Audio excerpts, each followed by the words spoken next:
Hello, everyone, and welcome to an excerpt of Sasquatch Society. I'm your host, Ron Reed, and I've already uploaded this recording inside of the last episode that I uploaded on SoundCloud. But unfortunately, SoundCloud kind of compressed the quality of a lot of my additional recordings, so it didn't really do justice. So you can't hear all the voices.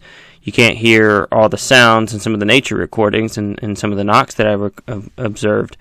But basically, when I went to my trip in Arkansas and Texas, kind of on the return end of the trip, we were in Mercer Bayou, me and Bandit, and we met up with some campers. And we kind of teamed up and started doing some research in and around Allen Smith Park. And then the second night we both stayed, we went over to Mercer Bayou. And me and a group of like 6 or 7 guys started to do some wood knocks out there, and we actually got some responses. So this recording isn't those knocks. Unfortunately, I didn't have my recorder at that time. It was in my truck, and I made the mistake of thinking we were going to stay right in the parking lot at the boat ramp. But we ended up taking a side trail, and as we started walking, I didn't really think much was going to happen, and that if wherever we ended up, I could just run back and get the recording. And in hindsight, that was not really what I was willing to do, because what happened was when we get out there and we started doing these knockings and we started to get some type of response, I didn't want to leave to go get my recorder in case I missed something significant. So I wanted to be there the whole time and observe what was happening, more so than risk losing the experience, so that I could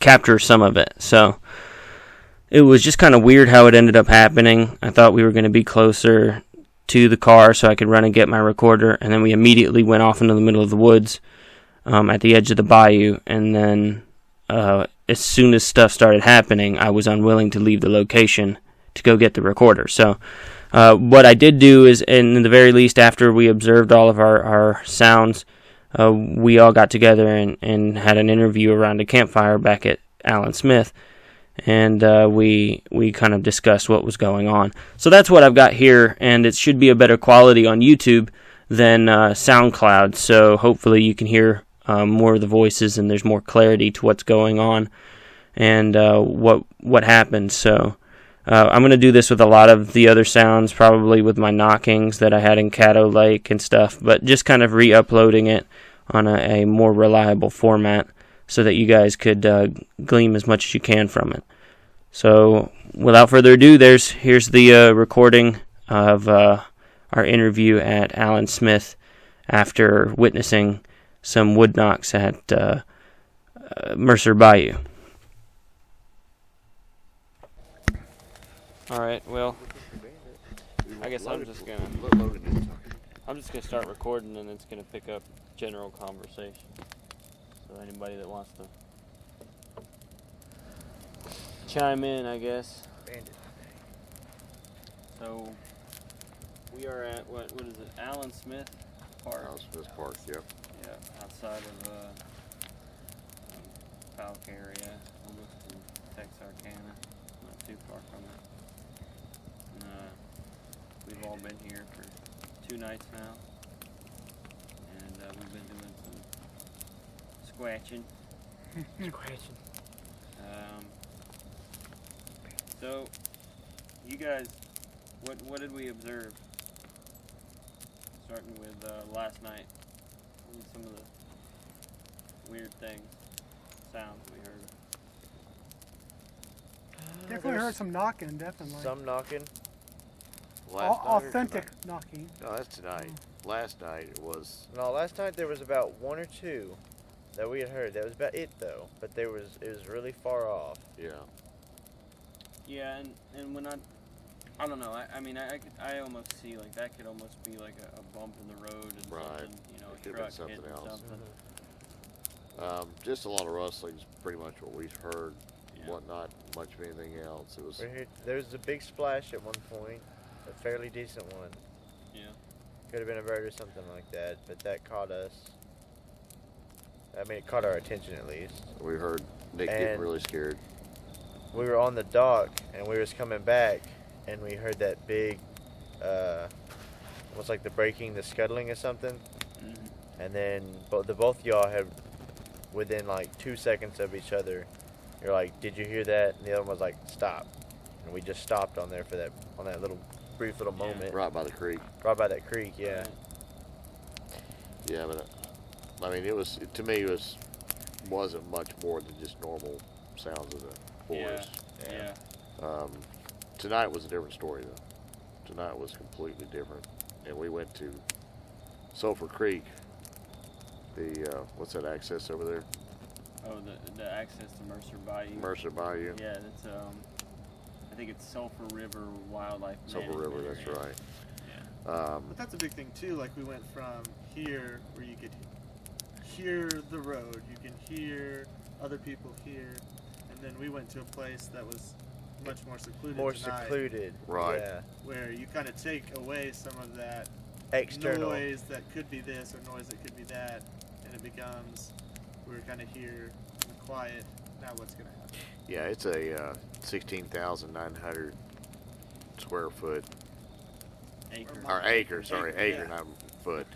Acre wildlife reserve. So there's nothing over there in the way of I mean, this civilization. This whole area, because you got the Sulphur River, which just flows through rural countryside, private property, and stuff like that, and then you have tons of creeks that spread out from the bayou and Sulphur River system.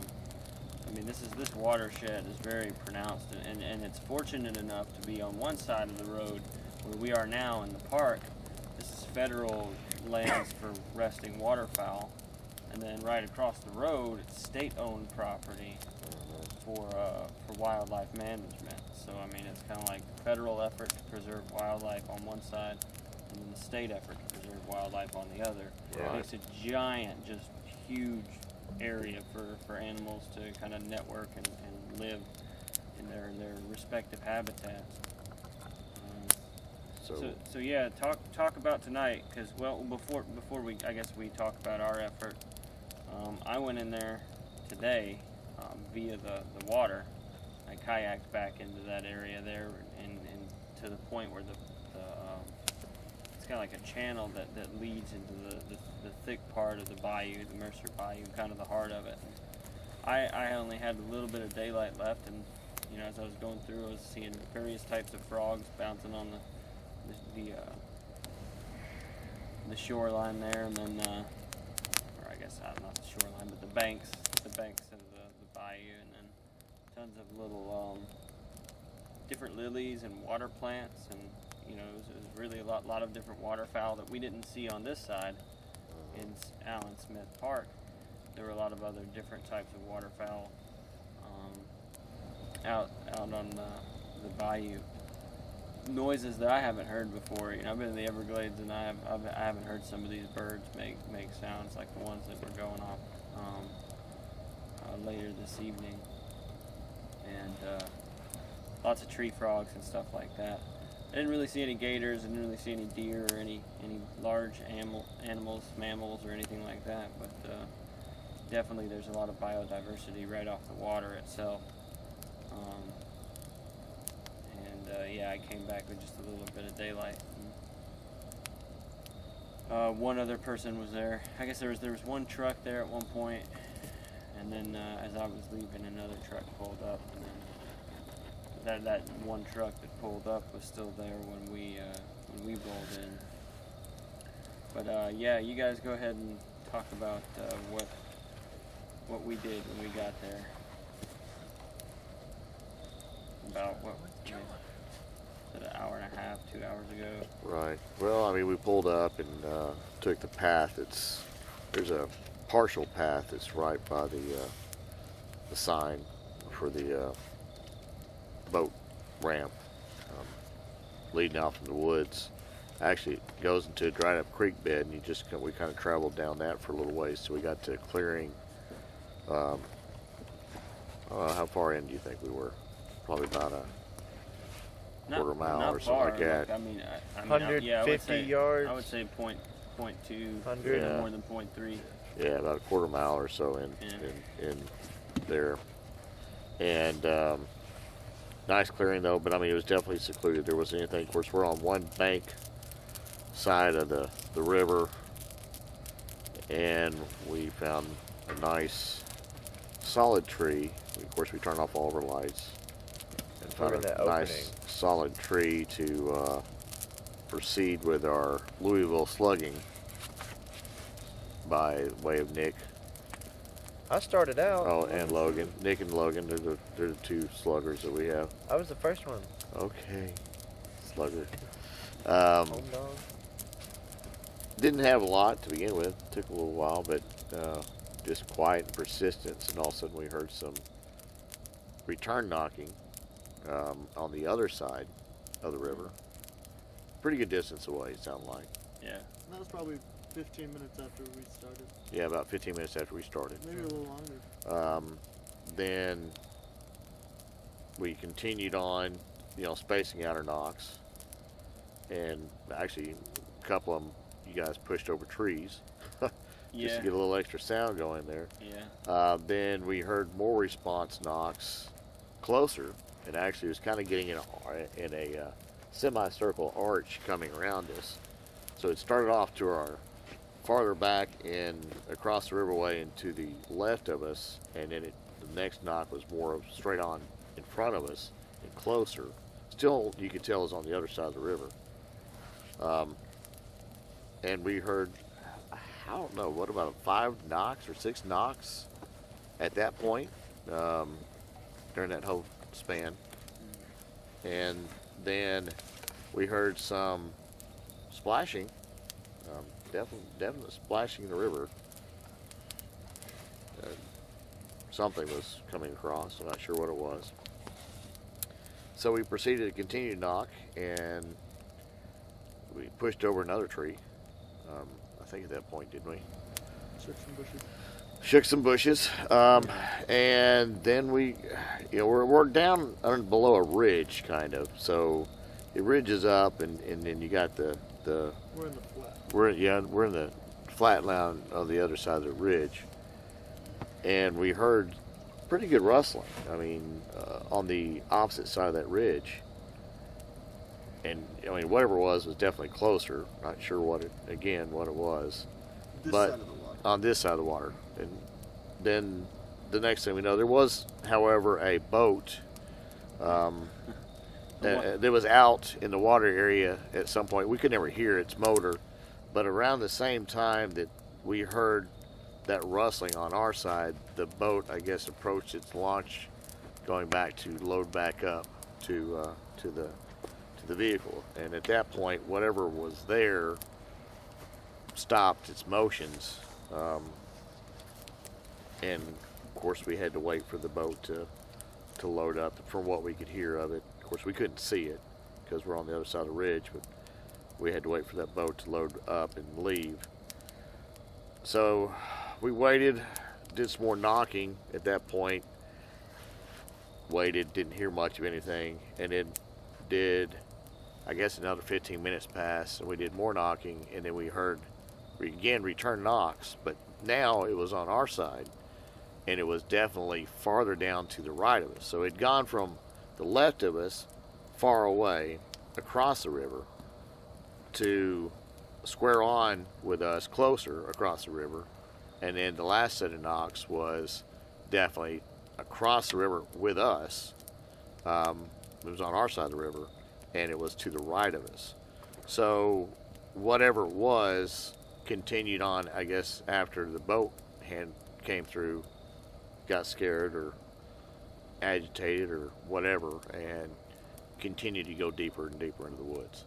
Now we were already, well wooded, so we were covered in the woods as was, but whatever happened changed direction because of that boat that came up.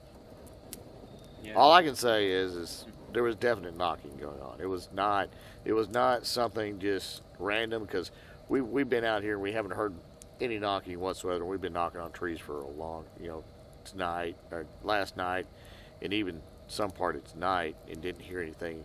But those were, I think, by the time it was over, we probably heard about 13 or 14 knocks. Would be a good assessment. So. Yeah, and I was kind of skeptical at first because they from a distance they almost sounded like taps. And at that point it's like it makes you wonder like, did a tree branch fall and hit another branch and make that sound? Or what was going on? Was it the snapping of a twig or something that had a pop to it? But then we got to that point where it got it about as The close 5 as consecutive proximity. Yeah, and that whenever I heard that, I was like, okay, that's a little unusual. That's that's a little too standard of a tree knock to be just Well, yeah. other explanations. Right, and another thing is they were response knocks. It wasn't like we were knocking continuously. We would knock and wait 5 minutes, but it was getting to be where we would knock though, and we would have an instant, within 30-second response to that knock, and then we would wait 5 more minutes or so, and then we'd knock, and again we would have a pretty quick response to that. So whatever it was not random. I mean, that happened too many times for me to consider it to be random. But again, I couldn't tell you what it was. All right, so I guess we were pretty convinced here as a collective whole that we heard knocking, but what's the likelihood that it was a person? Let's discuss that. Well, my only thoughts on that, and we talked about that on the way back too, okay, because if it was a person, to me, and that was our whole thoughts as well, what if there's another group out there with a Louisville slugger like us, just hearing the knocking and trying to get closer to it. Now, we were not that aggressive. We were knocking and staying in one place, but what's to say somebody else wouldn't be knocking and trying to hear the sounds and be going closer to it. And and that was my whole consensus to begin with. In fact, I even said that multiple times while all that was going on. It's probably a bunch of other people. Whenever, though, however, because that is a nasty river to go across. It is covered in green slime. I don't know how deep it is actually, and it's fairly wide. I mean, it's not something you're just going to jump in and say, okay, I'm going to swim across, just to swim across. Whatever came at us in our direction came across that thing, got in the water, and came across that. So that is either a very zealous person, which is possible. I mean, it's a green river. I mean, it is not. It is not. Yeah, there were no lights. Yeah, there was no lights. There's no flashlights. Whoever's doing it is in pitch dark. But they went through the water, and that was my only thoughts on that. That was not. It's definitely not a group, because we would have heard a group. They would have been walking in unison and coming. They made a lot of ground. Whatever it was, made a lot of ground in a little bit of time. So that's my only thoughts on why I don't think it was an individual. I was briefly considering because it was associated with the sudden end of the knocks. I was thinking about that boat. I was thinking about those people on that boat, and I was thinking to myself, what was the likelihood that these guys were doing some type of Bigfoot research or something from the water, in their boat. But then I thought, the first thing that I thought was the difficulty of actually leaning off of a boat and being able to reach a tree to knock.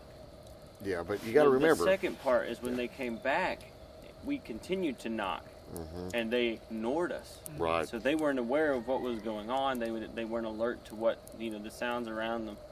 So it was one of those things. It was like they just kind of went in and out without being phased at all. So. Well, you also got to remember though, the first knocks that we heard came from the direction of close to where we had parked our cars, farther out.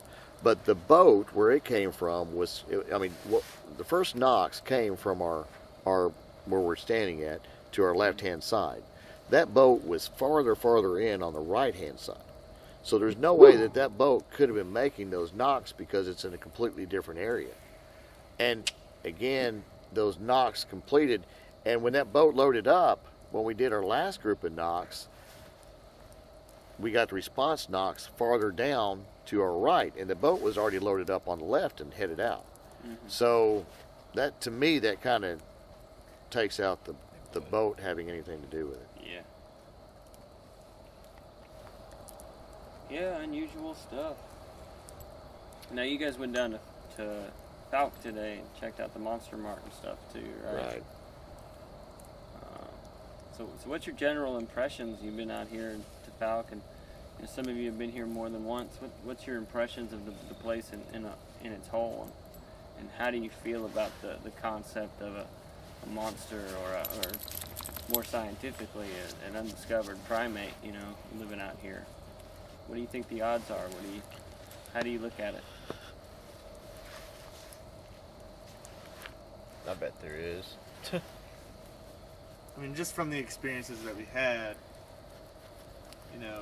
the things that you see, the things that you hear, the things that we experienced, I can't definitively say without a doubt, okay, I know that I can debunk that, I can debunk this, I can debunk this. We can't debunk it. So, you don't know, you can't prove, but more likely lean to the side of, sure, I mean... There was definitely something going on, though, because me and Nick, we were the closest ones at the time. I was at the tree. He was like 5 foot in front of me. He was leaning in. Everybody else was a couple feet back, and it was swinging. I'd knock it, and we'd waited a bit, and then once we got the initial knockback, which Nick was like, that sounded like a knock. I said, okay, so I knocked back in a response. We were sitting there. Then I actually heard it the next time, and he looked at me and I looked at him, so it was like, okay, yeah, we both heard that. Knocked it again, and it was kind of like a back and forth kind of thing.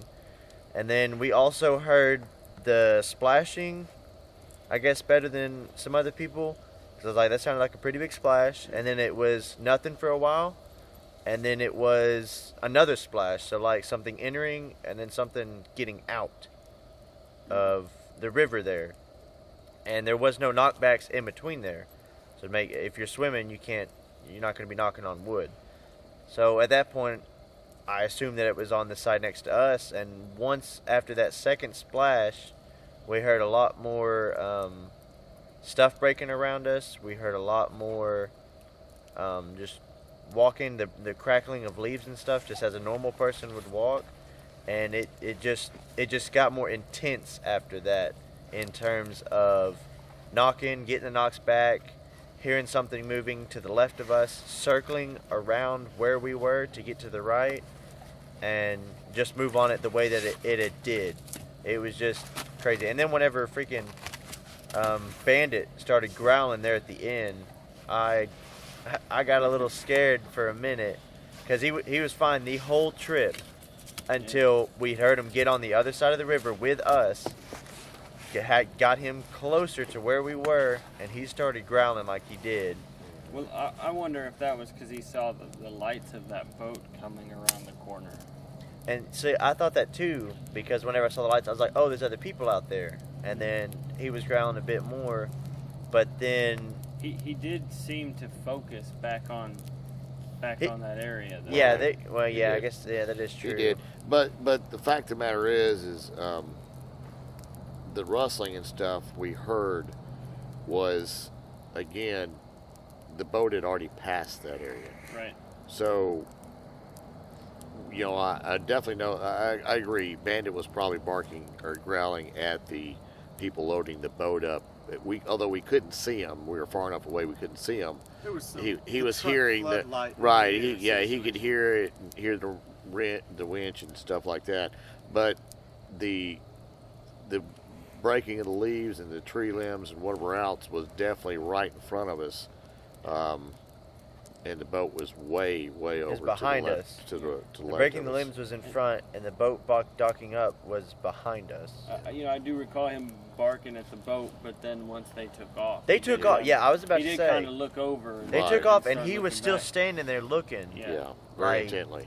Not moving or nothing, because typically he'd walk around us and do his thing, but he was set on something that was over there. Now, we do need to say that we did have our lights off that entire time.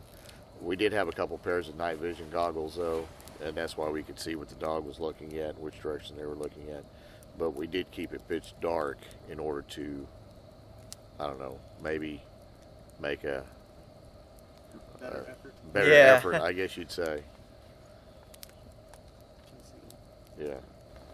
Well, it's one of those things. It's like, you know, I've been camping, and then I've gone out and done this type of research, you know, and they're two different experiences. You know, it's like if I went out and I randomly tried to go somewhere without a history of sightings, you know, chances are these types of events don't happen. And you know, I'm not under the belief that it's psychological and that you willingly believe Right. in normal circumstances being abnormal when you're out here. You know, I come out here pretty neutral, pretty level-headed, because I am curious about, you know, what may or may not be out there. You know, I'm still a skeptic, and you know, there is a type of pattern of activity. You know, when you go to the right spot and you do enough work. You know, and I've been around Falk and driven around Highway 71 and been down to multiple access points at the Sulphur River.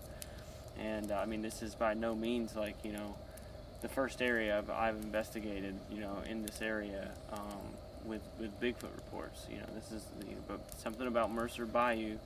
You know, there's a little bit more going on. You know, like you said, the fact that we're able to differentiate between last night's efforts here in the park and tonight's efforts over in Mercer Bayou, I think that, you know, the fact that we noticed that there was nothing particularly special about last night, but something odd going on this night. You know, that kind of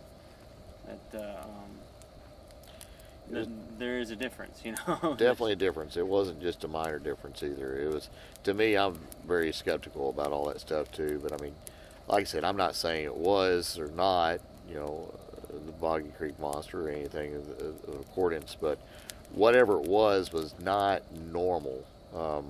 It was either an individual that was very much into research, so much that they're willing to cross that nasty river, which is not exactly a safe river to cross by diving into, by no means.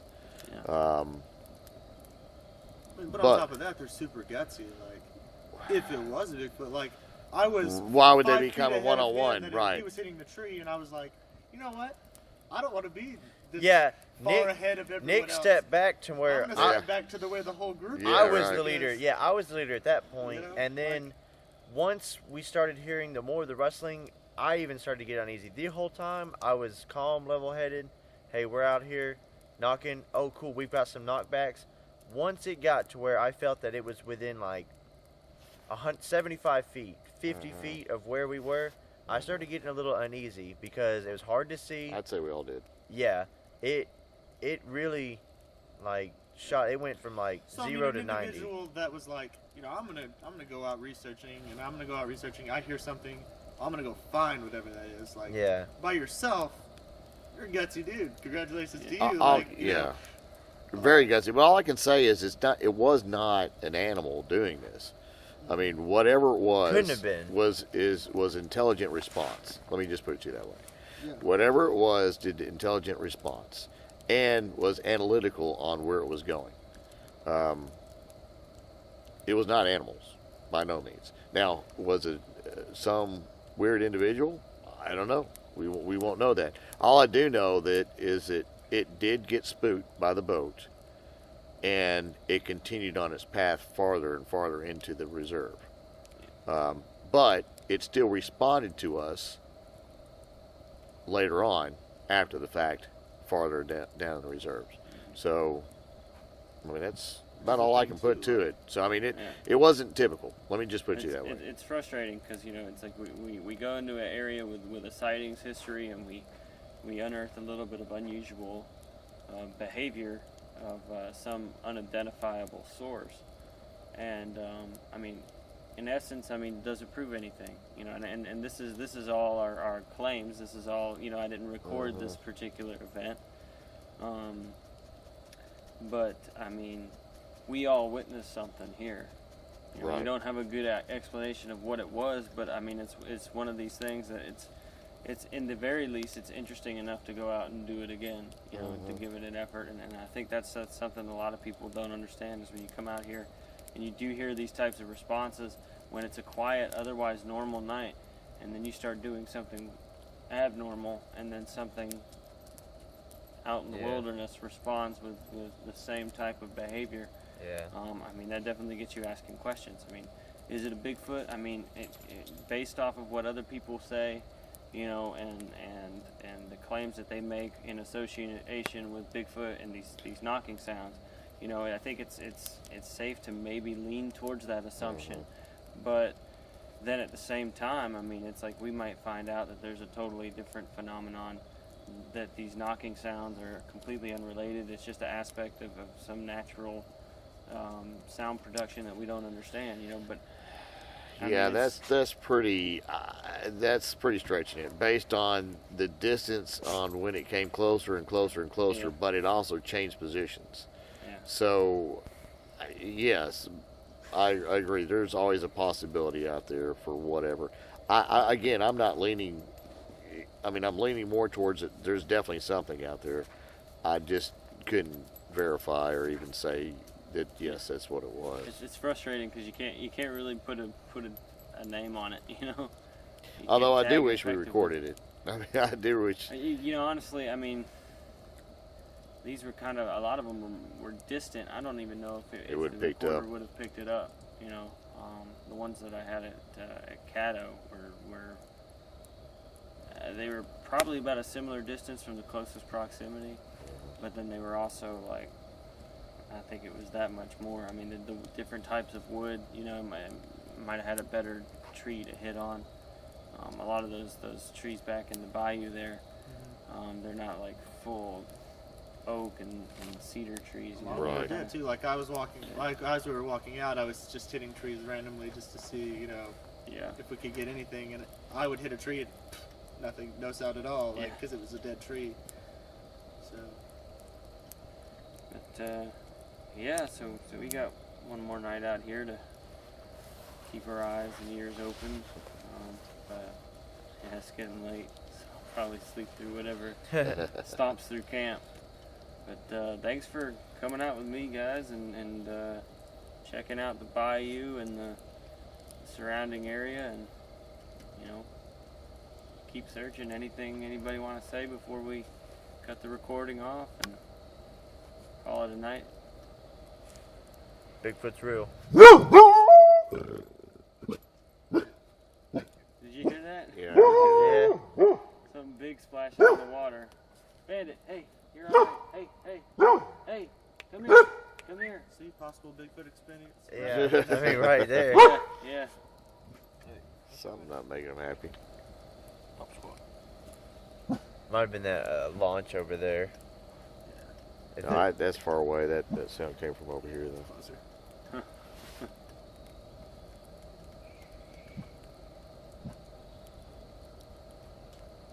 Well, There you go. I guess that's a wrap. Yeah.